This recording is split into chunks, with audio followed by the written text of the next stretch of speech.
Welcome to the channel. My name is Brad, and today, what did I sell? Why did I sell it? What are the NEOS calls? What are the KURV calls? And what is a GIAX? If that's what you're interested in, stick around.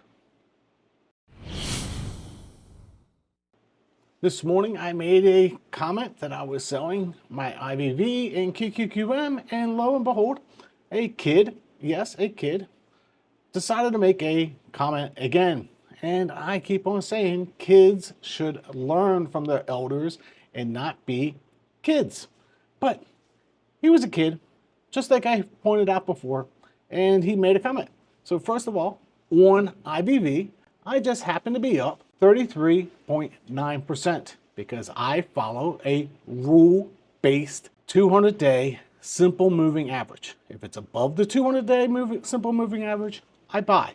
If it falls below the 200-day simple moving average, I sell. Sorry that younger people don't understand this, but I made a complete video on this, so you can go watch and historically seeing how this plays out historically over time.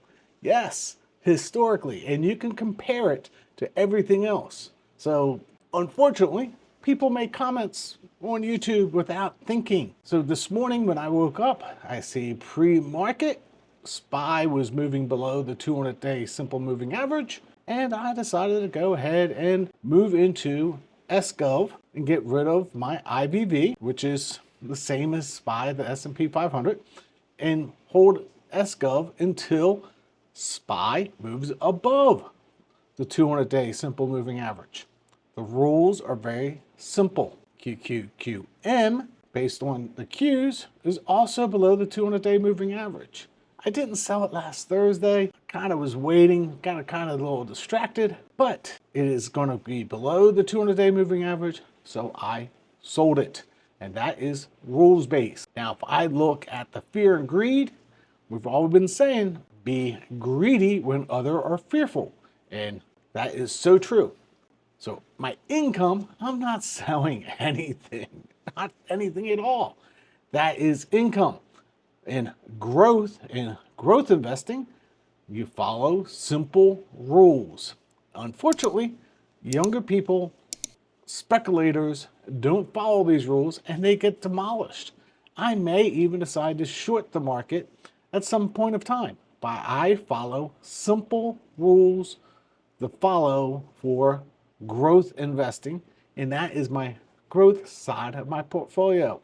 So moving on from that, we're going to go ahead and look where SPY is. We're going to see 100% of SPY if the market doesn't correct, and I will buy back into IVV and QQQM if it goes above the 200-day again.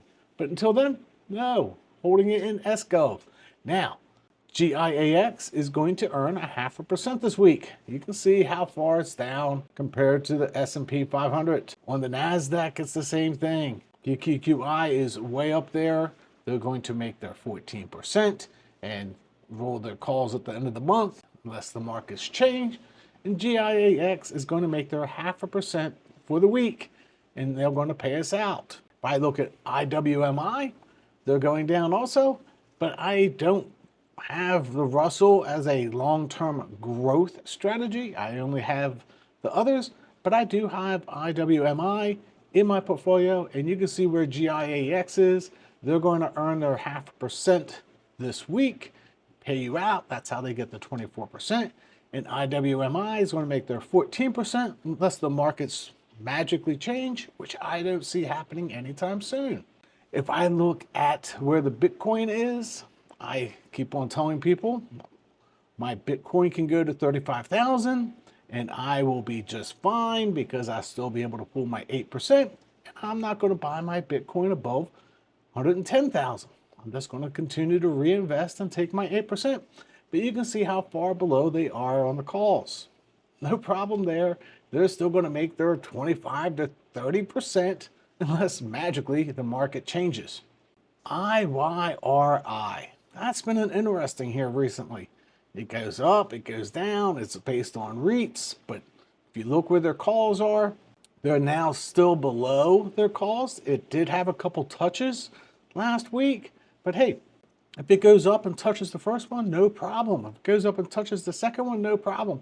We're still getting about 25% growth after that, and it's going to pay us that 11 to 12%.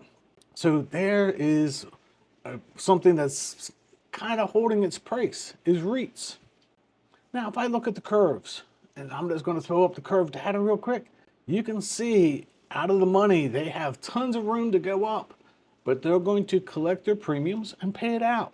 Now, they're going to have to roll the synthetics later this month, but that will happen all at the same time. I look at AMZP, you can see it's below the synthetic and lots of room going towards their strike.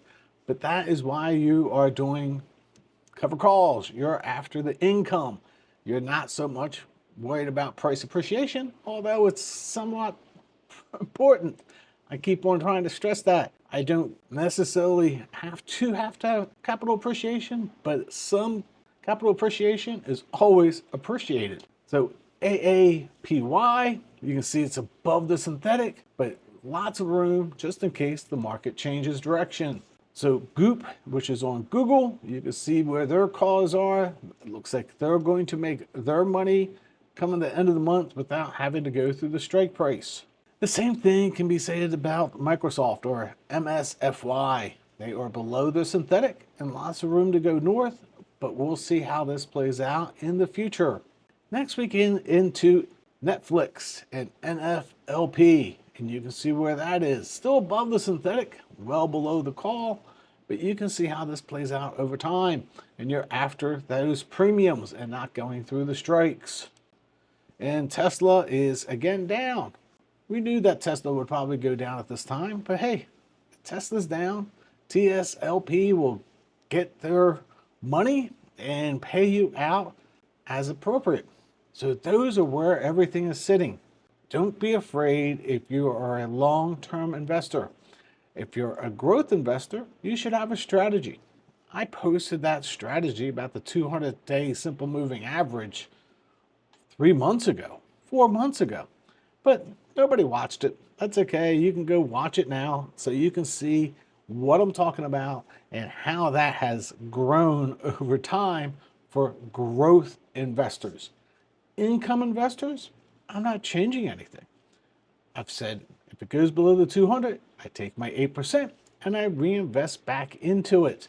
And that is exactly what I'm going to do. It is below. I'm going to reinvest everything that is after my 8% back into my current funds. I have 2 or 3 others that I'm looking at to grow over time. I might be adding to my business development companies, but I'm only taking everything after my 8% and building out my business development companies.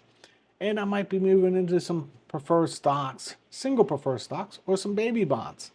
And that will only be diversification of PFFA. So that is where the market is, where the calls are, and hopefully you enjoyed this and why I am following the 200-day simple moving average, which I have done for decades.